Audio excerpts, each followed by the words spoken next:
Hi, this is Roger. Thanks for dropping by. This is the second in the set of taking Dendrobiums into autumn winter and what I do to look after that transition. Now, this is the set that is odd. It contains quite a few different types of Dendrobiums, and in amongst them is a mix of temperature ranges and therefore care. But there is only one place here to look after them, so I have to adjust this. If you haven't got the conditions that I've got, you may not need to do what I do. You may need to do something different. That's why this is the odd set. Yeah? And it isn't really a set, it's just a jumble of all sorts. I'll get the first one out of the way. This is a Cuthbertsonii cross. These come from cloud forests. They're the exception to the rule. They don't like heat. They'll put up with it with high humidity. They are normally growing in cooler conditions year round with high humidity. So this is coming into a period where it's probably going to enjoy it more than it did back in the summer. The only change of care I give this is the fact that the days are a bit shorter. This is not under my lights, it stays out of the lights, and as a consequence it will slow down. So it won't need watering as often, but nonetheless it will need watering. Yeah? It comes from a cloud forest. They don't really have a dry season. They may have a season with less rain, but it's constantly moist. It's a cloud forest. It's mist and fog and, you know, everything's wet. Yeah? But they do get very good air movement in those environments, and that can be the downfall of these types of orchids. This can include the Masdevallias Draculas, a few Dendrobiums, and other types of orchids.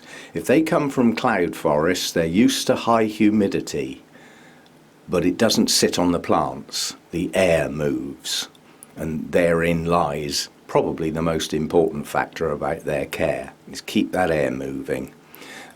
This is currently maturing quite a few growths from this season. It's still pushing up some new ones around the base, so that one's growing quite nicely. So that's a cloud forest. That's an exception. Ooh. Right, most of these are an exception in some shape or form. Right, I'll get the one out of the way that a fair few people may have examples of, and that's the phalaenopsis type Dendrobiums. Yeah? Now, in their normal environment, they wouldn't get cold. Yeah?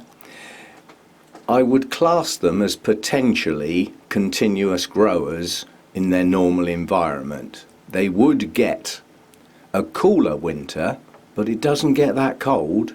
They don't like low temperatures. And the watering and feeding with these is geared up to what they're up to. Yeah? If you've got new canes pushing on, it will be silly to reduce water and feed. And if you can keep these at a nice even temperature, these will grow in the home. So home temperatures are okay for these. Higher light than phalaenopsis, but they don't need high light. If you give them high light, that happens. So they don't like it too high. You can see the consequences of a bit too much light on this one. Nonetheless, the new growths are okay. The new growths around the other side of the plant. It leans a bit because it's been sat in the same place, but this is a new growth, this is a new growth. Leaves are okay, growth's matured later in the season, and both of those have currently got spikes coming up. It's just a hybrid, phalaenopsis type hybrid, has white blooms on. So under normal circumstances, reasonable temperatures. They don't mind getting a bit cooler in winter, but they'd prefer not. And I've got to change my care for this, because this is going to be out here in the winter where it will get colder than it would prefer. And as a consequence, it will stall through the winter. It won't do much growing. Now, it's got no new growths coming, this one. Yeah, it's matured its latest two growths, and they're coming into bloom. Yeah, so it'll need a little bit of water and feed, but not that often, just enough to make sure the spikes mature okay and bloom, but not much. And then after that, this will be in my category of drier in winter, because without the temperatures you can get root rot if you keep them wet. That's just in large bark. The reason being, I'll be able to keep it drier in winter. It's got a good root system on it. Well, it has now, it didn't have. So the phalaenopsis type, pretty good light, but not excessive. You see the consequences. Reasonable temperatures. You know, again, that comes into the, if you're comfortable, they probably are. They don't like it really hot, but yeah, even temperatures. If you can do that, then they may continuously grow throughout the year. If you are in a position like me where you can't give them enough heat during the winter, they've got to dry down. Yeah, so that comes into me, for me, a drier in winter. Not a winter rest. It's not as severe. It's just the water frequency goes down quite a bit, and I wait until it's totally dry in between. That's what I do. They seem to survive. But it is a bit of an only just surviving. They don't like my low temperatures. So that's the phalaenopsis type. I'm going to have trouble putting things out of the way, just for now. Right, what should we do next?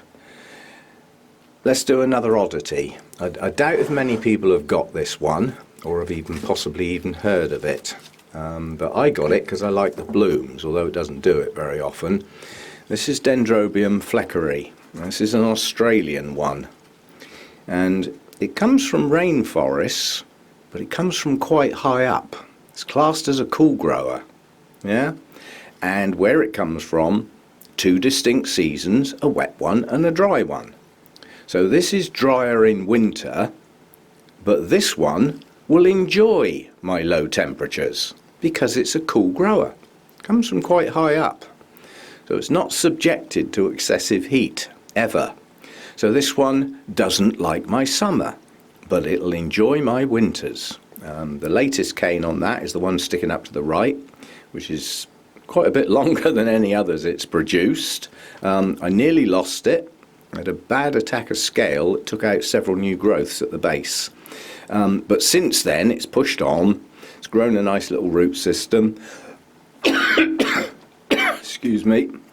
And it's highly likely to bloom on that latest cane. But it probably won't do it till next year. So that's a cool grower. That's happy in the winter.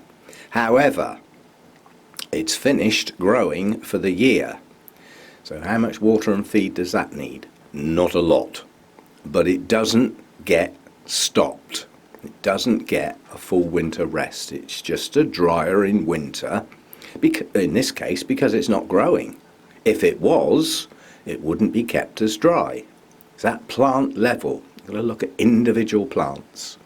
So that's an oddity. It's a one-off. I've got very few others that come into the same category. We'll do Kuniko next. Now that's half Victoria Regina, which is a cool grower. Doesn't like heat. However, whatever this one's crossed with, Goldschmidtianum, I think, or something strange, it seems to make it a bit more heat tolerant because it doesn't seem to worry about my summer. It grows quite well in my summer. But nonetheless, I'd still class it as a cooler grower, not necessarily a cold grower, but cooler. And this year's growths are still growing. So am I going to stop watering and feeding that? Obviously not. These canes are still pushing on. Excuse me. These are last year's. They obviously have finished growing and they're starting to drop their leaves. So they will probably be fully leafless by the end of the winter. Yeah, and then we'll be looking at buds forming on these next year. At the moment, oh, my throat was fine still, I started talking. At the moment, It's just using up spaces on the older canes to produce some blooms, which it's been doing for a long time.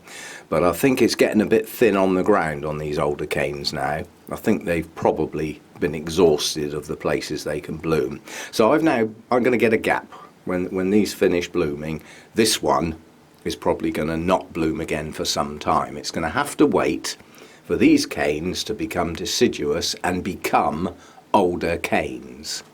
I don't think this one's bloomed yet. That one might be next. But it's a wait and see. I mean, I haven't had the plant a huge amount of time. But it's a cooler grower. That'll be fine through my winter. And as long as canes are actively growing, it'll get watered and fed. So there's no point in calling that drier in winter when it's growing, even if it ought to be. It's at plant level. That one's growing, that one will get watered and fed. Let's see if I can slot that back in where it came from, which is up there. Somewhere. Slot that in. There we go. Right, what else have we got here? Latoria types. Yeah, and I have a few of those, some of which are in a very poor state. This one was in a poor state. It's getting better. It is growing now, but I wouldn't say it's healthy. But hopefully if these growths push on, see now this should be, it's a Latoria, this shouldn't get cold. It would have a two-seasonal growth in the wild. I can't remember which one this is. It might be Rhodostictum, I'm not sure, although it looks a bit small. Anyway, when it blooms, we'll find out if it blooms. Too much light. Yeah, these are not highlight orchids, tropical rainforests. They don't stick out the top of the trees. They're in, at best, dappled light, but in the main, subdued light. They don't need high light. They will grow and bloom fine without it. That should not get cold in the winter, but it will here. So drier in winter. And that's why I mounted quite a few of mine. I couldn't get them to dry quick enough in between waterings, and I lost roots, substantial roots. So drier in winter, but not too cold.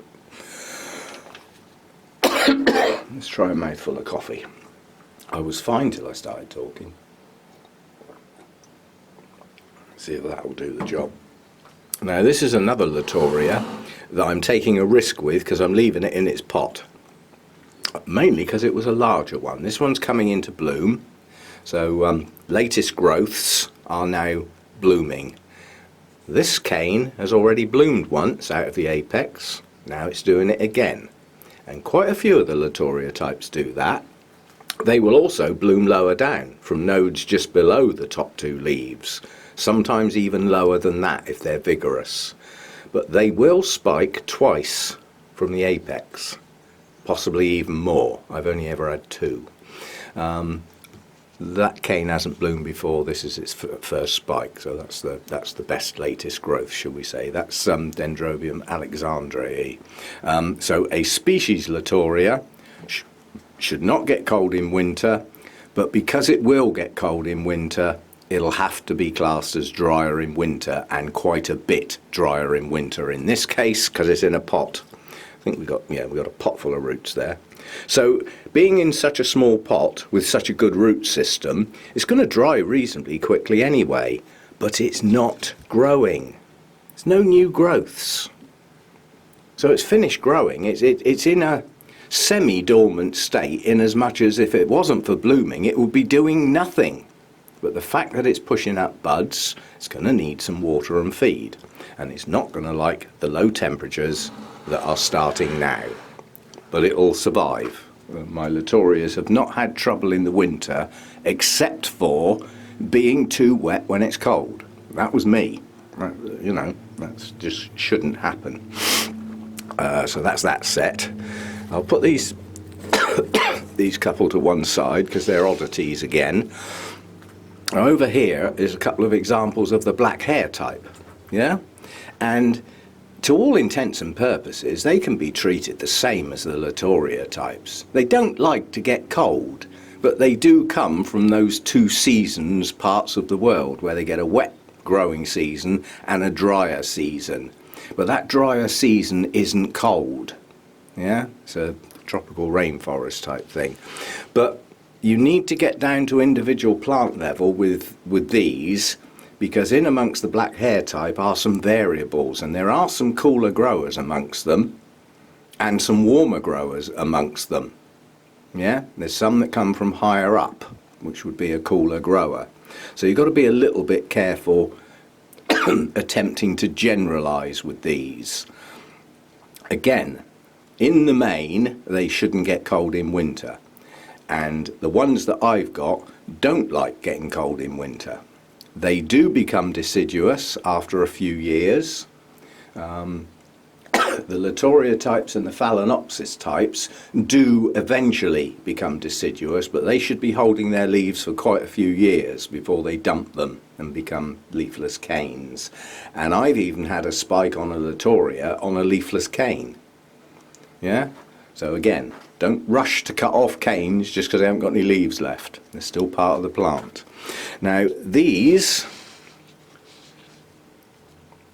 really only show the black hairs on new growths, and they are so small and fine that they're like a sheen.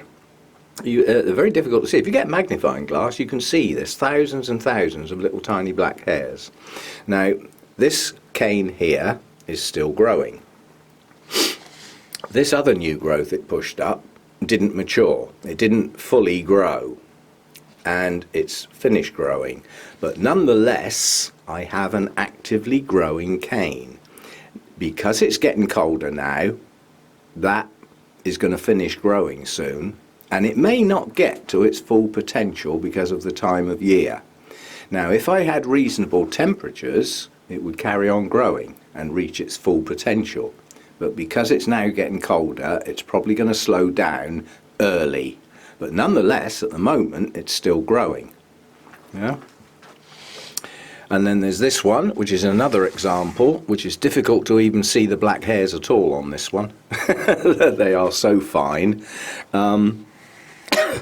This has got infundibulum in it, as has the one I've just shown you. If infundibulum is in a black hair type, you're going to get pretty good sized blooms. They are going to be white in the main, and they will have lovely coloration in the lip, and they last ages. Like the Latorias, they have good lasting blooms, so they're worth the effort, quite honestly. So with these, if I didn't get the low temperatures, yes, I would slow down the watering and feed, but not as much. But because I've got the low temperatures, I will have to. These are going to have to dry off completely for a period of time before they get a trickle of water again. If these roots stay wet when it's cold, they will rot, as will the Latorias. So don't generalize with black hair types. There are some individual species in there that are quite different. As I say, there's some cool to cold growers and some up the higher end of intermediate, heading into the warm section. So you've got to look them up. You've got to work out, you know, what it is. And I still say your best port of call to start, because you don't always get enough information, is the orchidspecies.com. Yeah, just go onto Google, type the plant name in, you'll get a list of things to look at, and look out for orchidspecies.com. Pick that one first. It will normally give you, if it's got it, because some plants are rare and the information just isn't available. Some plants are virtually non-existent in cultivation, so all it can do is give you what it's got. But the good thing it does give you often is the elevation it grows at. So it will give you the part of the world that it comes from. You know, that will dictate whether you're in the tropical rainforest belt. Don't forget, all Dendrobiums come from the east. Yeah, so you're looking from about India across to Japan, down into Australia and all the islands. Yeah, all that lot. That's where they come from. And you've got a tropical rainforest belt right through the middle of that lot, including the tip of Australia, that Queensland, I think it is, the bit that sticks up, the pointy bit, and that coastal region down there is tropical rainforest. The islands are, yeah, and parts of the other places. But the farther north you get, you know, if you start getting up into the foothills of the Himalayas, you know, like in northeastern India, places like that, you've lost the tropical rainforest really, and you're liable to come across some deciduous forests, especially as you elevate, as you climb up the mountainside. So it's not a bad place to start. If it gives you the elevation, you know, if it says 1,500 metres to 2,000 metres, you'll need your hat and coat on. It's not hot. Where if it's down at sea level up to a, you know, like 800 metres, it's going to be warm. Yeah, so it gives you a clue. It's not a definitive, this is how you look after it, but it gives you a clue. So that's the black hair type. And then there are others. I would suggest that the antelope types come into the same sort of category as the black hair types, down to individual plants. Some are cooler, some are warmer. But again, if you can't keep them at their suitable temperatures through your winter, then dry them off a bit. Don't keep the roots soggy. Now this one is an oddity. This is a farmeri crossed with Griffithianum, and it has the most unusual shaped pseudobulbs because they're square. Yeah, they've got very flat sides, and there's 4 of them. They're square in cross section. Very unusual growth pattern. Now again, I've not done as well as I could have done with these, thinking that they're continuous growers, which in their normal environment they may well be, but they do have the 2 seasons, a wet season, normally classed as a growing season, and a drier season where they don't get as much rain. It doesn't stop raining, but it's not as much. Not like a daily event or anything like that. It's a bit thinner on the ground. And also it'll probably be a bit cooler during that drier season, but they're not going to get cold unless they come from higher elevations. So again, you're down at plant level. And I haven't done so well in the past with these by, in my head, thinking they're a continuous grower, so I carry on watering and feeding through the winter when they're not doing anything. Rotten roots. And then you've got to recover the blinking thing again. Well, I think I've managed to recover this one. This one went downhill badly. So that's recovered. That's now a good root system, but it's not a small pot. It's the smallest one I could get it in. I think it was the smallest one I had at the time. But if you look at what this one's doing, there's a new growth pushing out the side there. And if you look down at the base, there's another one. So I can't stop watering and feeding that, but I will have to slow it down a bit. This new growth down here may well not mature. It's coming out at the wrong time of year. Yeah. This one might make it as it's at a start, but it might not. It might stop short. Yeah. Now that is quite a compact little plant. Next spike will be there. But probably not until next year when it warms up again. But that will be the next spike. They form nubbins well in advance of them pushing on to bloom. They just sit there. They form as the buds mature and then just sit there. And then sometime down the line they'll kick out. There's another little one on the end of that, but that might not be big enough. Now that's that one. That's not a very strong, large plant. I'll just switch over to here. I'm not going to get it out because it's at the back. That one up against the glass there that's all tied together is exactly the same plant. The cross was just done the other way round. It's more than twice the size, and I would suggest that's more like the size it ought to achieve. That's got nubbins all over the place on there, but that one isn't growing. Yeah, no new growths on that one. So even though they're the same plant, they'll have to be treated slightly different. That one will have to have a lot less water, and it doesn't really need much feed. It's not doing anything, whereas this one is growing. And you see what I mean? It's at plant level. You can't generalize. As my throat stopped doing its thing, It was obviously the coffee that solved it. And then over here is another oddity that doesn't really fit into... Well, I suppose it comes closer to the phleckeri type than anything else. This is Dendrobium tetragonum. And again, this has squarish looking pseudobulbs, canes, sorry. But they're concave edges. So they're like ridged, but it's still got the four sides. So it has similarities to the phleckeri type. Now this one's been stalled for quite a while, but it's just decided to push up a new growth. So we'll see what this one does. It's got a good root system, but I wouldn't say that, and also got caught with too much light. Again, go steady. But yeah, so this one is mounted, and as I go round my mounts, I'll have to ask myself, is this mount growing? And if it is, water it. If it isn't, perhaps think about leaving it till next time. Yeah? So that's that. And I'm going to bring this, oh God, where the hell is it? Where have I put it? There's another one I wanted to bring in. Oh, I haven't got a clue where I've put that one. Where else did I put it? Come on. Can't be that far away, surely. The grow room's not that flipping big, surely. Ah, I got you. Yeah, hiding. It's because I've shuffled everything around. I just wanted to get Mr. Hairy down, because this is a bit of an exception. Mr. Hairy, Dendrobium senile. Now, believe it or not, that goes with those two. That's a black hair type. As far as its classification is concerned, the fact that it has greyish white hairs on is irrelevant. It's a hairy one, and this one is very, very hairy. So say, once the leaves drop off, these canes look like tarantula legs. Now this one is actively growing and still producing new growths. Most of the places you read will say, in some cases, not all, that this needs a full dry winter rest.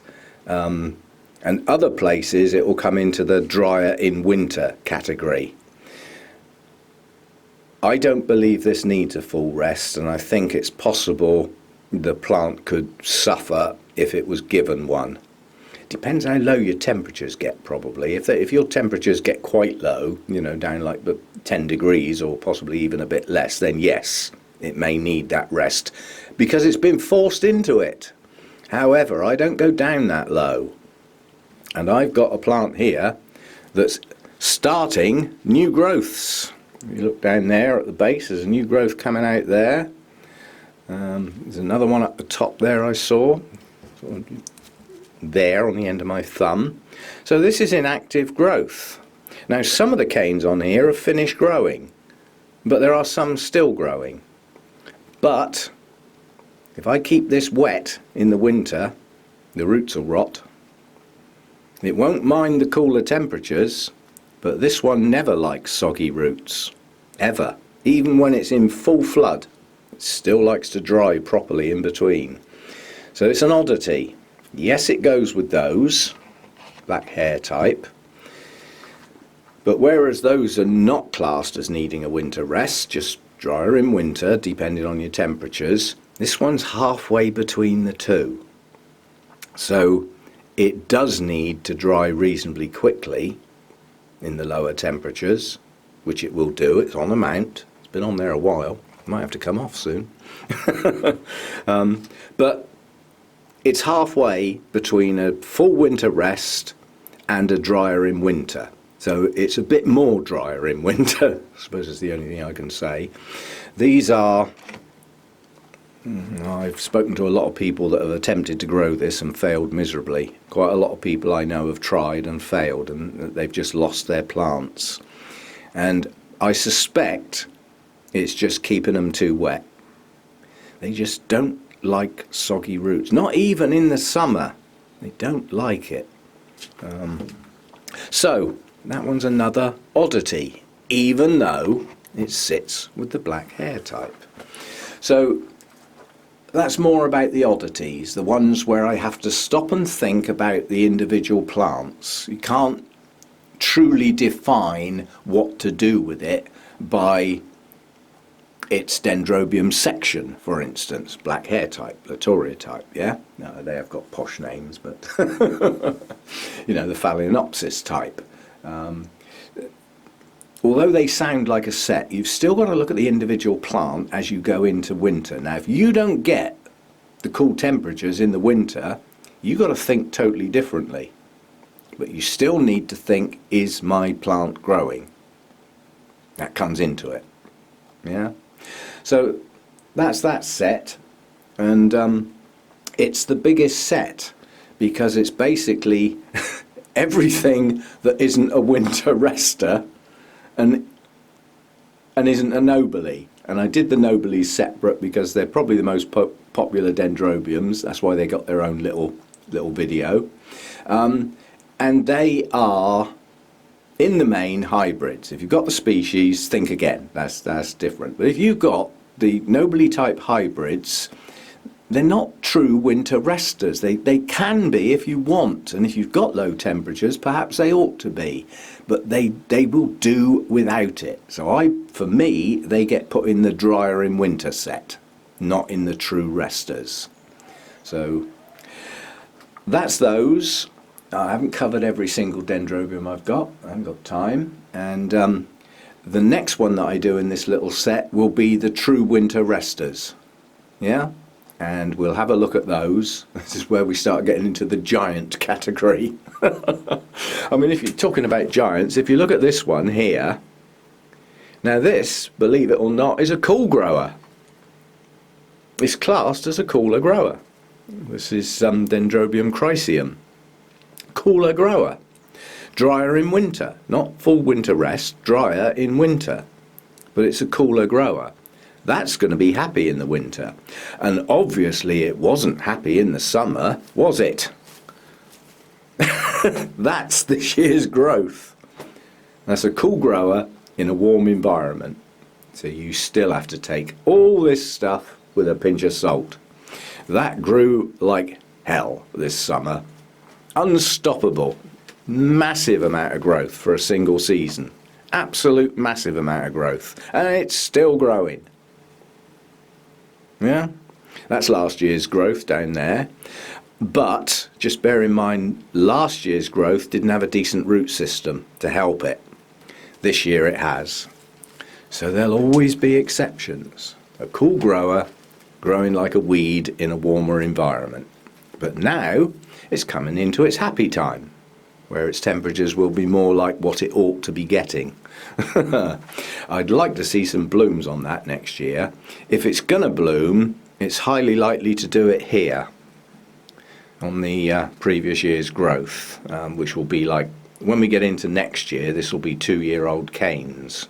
Probably start dropping their leaves. The oldest canes on here are hanging down the bottom, and they were nearly a metre long. But because it was so unwieldy, I kept looking at them thinking, you're not going to bloom, are you?